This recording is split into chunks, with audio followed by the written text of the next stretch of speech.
Um estudo feito pela Universidade de São Paulo revelou que a terceirização não significa precarização do mercado de trabalho. O levantamento foi feito com dados do relatório de informações socioeconômicas solicitado pelo Ministério do Trabalho. A terceirização não significa a precarização do mercado de trabalho, pelo menos segundo o que apontou um estudo feito pela Universidade de São Paulo. A divulgação do estudo veio contra um dos principais argumentos utilizados pelas centrais sindicais que se manifestam em oposição à terceirização. O objetivo do estudo era provar que há um discurso alarmista sobre a terceirização há cerca de 2 meses de a reforma trabalhista entrar em vigor.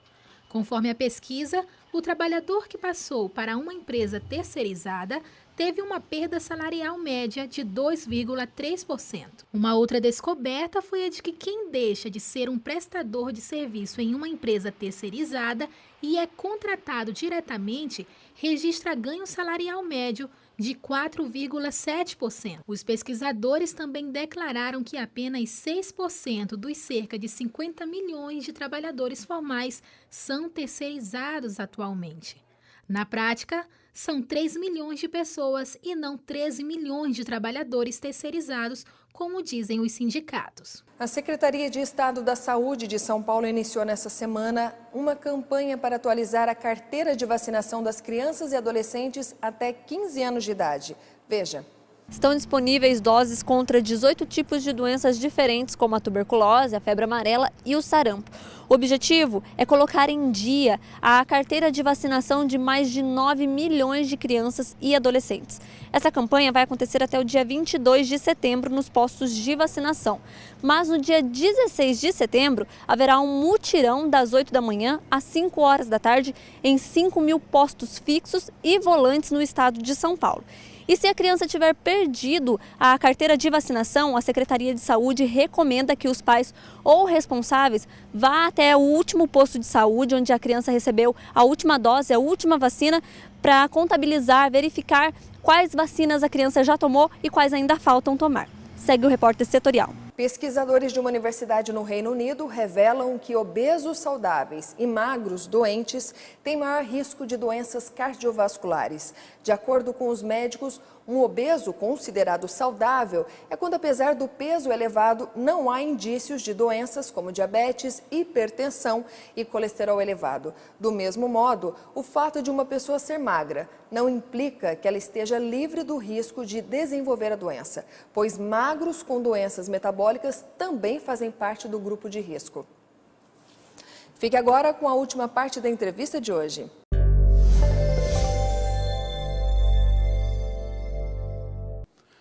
Depressão e suicídio, nosso tema hoje com a psicóloga Patrícia Rivoli Rossi, está aqui nos falando sobre essa história das pessoas que vão da euforia até a tristeza e da tristeza para a euforia numa fase tão rápida que não dá.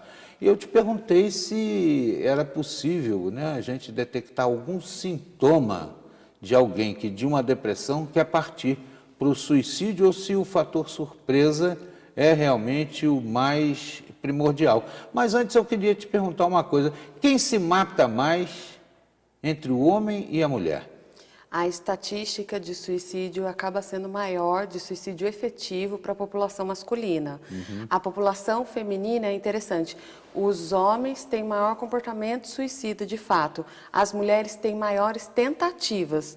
Então, tem uma diferença de gênero aí apontada na literatura em relação ao suicídio. Mulheres tentam mais. Homens acabam tendo um comportamento suicida mesmo em maior frequência. A mulher tenta para chamar a atenção, será? Existem algumas questões, acho que até para responder isso, daí eu volto na primeira pergunta, Você perguntou dos sintomas. Quais são os fatores de risco para tentar identificar que existe a possibilidade de suicídio em alguém, O primeiro fator de risco aí, alguns colocam o gênero, masculino ou feminino, masculino sendo maior. Mas alguns fatores de risco incluem os transtornos mentais. Então, se a gente for falar aí até a Organização Mundial de Saúde, ela estabelece aí alguns parâmetros que a gente pode refletir a respeito, A pessoa com tendência suicida, a maioria dos comportamentos suicidas poderiam ser prevenidos em 90% dos casos, se esses indivíduos com problemas mentais eles fossem de fato tratados. O que acontece é que essas pessoas ou não se tratam, ou se tratam de forma não adequada. Então, isso aumenta aí o risco de suicídio. Uma classe maior para depressivos, transtornos bipolares, transtornos de personalidade, esquizofrenias, tem uma taxa maior de comportamento suicida. Outra característica que é considerado um fator de risco para o suicídio, essa pessoa já teve uma história de tentativa na vida. Então as pessoas falam, cão que ladra não morde, está querendo chamar atenção. Não é bem assim quando a gente fala do suicídio. É difícil saber exatamente quando alguém vai cometer um suicídio, mas existem alguns fatores que a gente deve estar atento. Fator genético, por exemplo, alguém que já tenha quadro de suicídio na família. Então, é maior. Se você tem um parente ou um familiar ou alguém muito próximo de você, o fator de risco de cometer um suicídio é maior. Abusos, maus tratos, dependência química, transtornos bipolares, transtornos maltratados. Insatisfação sexual, transgêneros, inclusive. Não conheço esse dado na literatura. Se a pessoa transgênera passou por situações de abuso ou de suicídio de familiares, humilhação, aí poderia entrar. Declínio, rompimentos de relacionamento amoroso, declínio financeiro, também entrariam aí como alguns fatores de riscos. E uma personalidade desesperada, desesperançosa, impulsiva, irritadiça, também são considerados alguns fatores de risco. A relação entre depressão e suicídio já está bem clara, penso eu. Mas por que a depressão hoje é considerada o mal do século? É a insatisfação com a vida? É a situação econômica, por exemplo, que a gente atravessa no Brasil hoje em dia? É incerteza? Então, se a gente for pensar em estatística, uma estatística global, um dado da Organização Mundial de Saúde, 300 milhões de pessoas, mais de 300 milhões de pessoas no mundo sofrem com depressão. No Brasil, a gente está falando aí de mais de 11 milhões de pessoas, né? Então, a depressão ela não é um fenômeno só brasileiro. Temos mais de 11 milhões de brasileiros deprimidos, mas temos 300 milhões de pessoas no mundo deprimidas, né?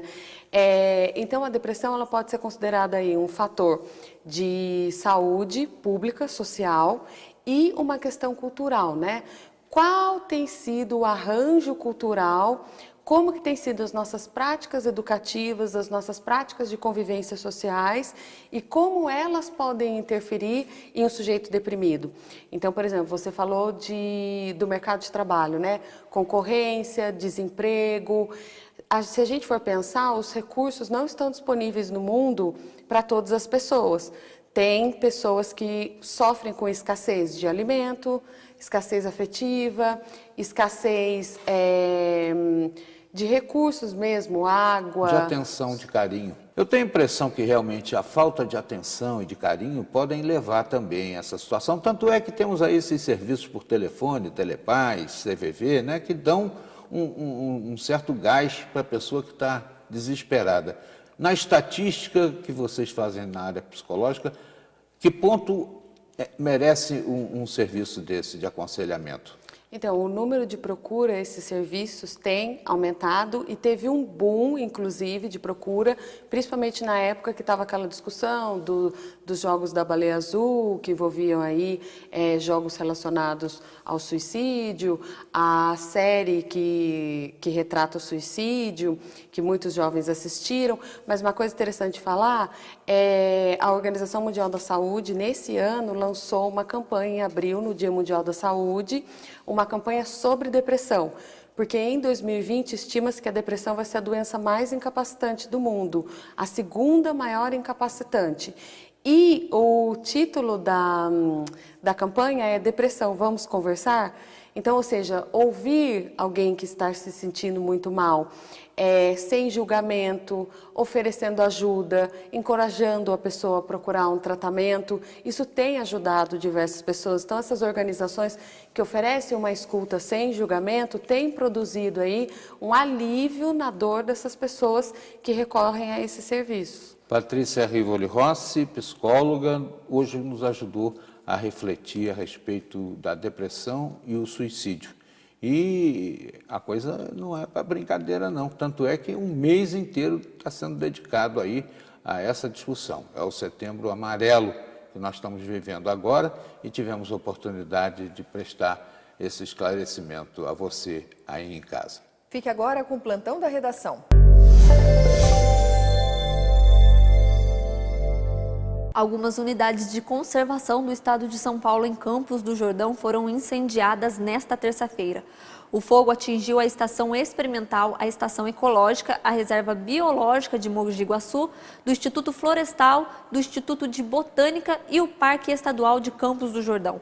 Mais de 80 homens da Operação Corta Fogo, o helicóptero Águia da Polícia Ambiental, o Corpo de Bombeiros e a Defesa Civil trabalharam 24 horas para apagar os incêndios. Ainda não foi possível estimar o tamanho da área atingida pelo fogo nas unidades e as causas também estão sendo investigadas. O Centro de Educação Alimentar e Terapia Nutricional da Universidade de Taubaté realiza semanalmente a oficina culinária, que ensina técnicas de preparação para uma refeição saudável.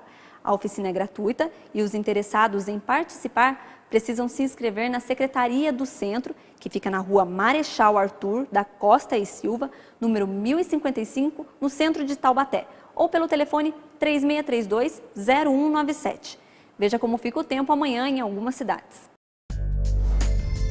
Caçapava, mínima 13, máxima 32. Aparecida, mínima 14, máxima 34.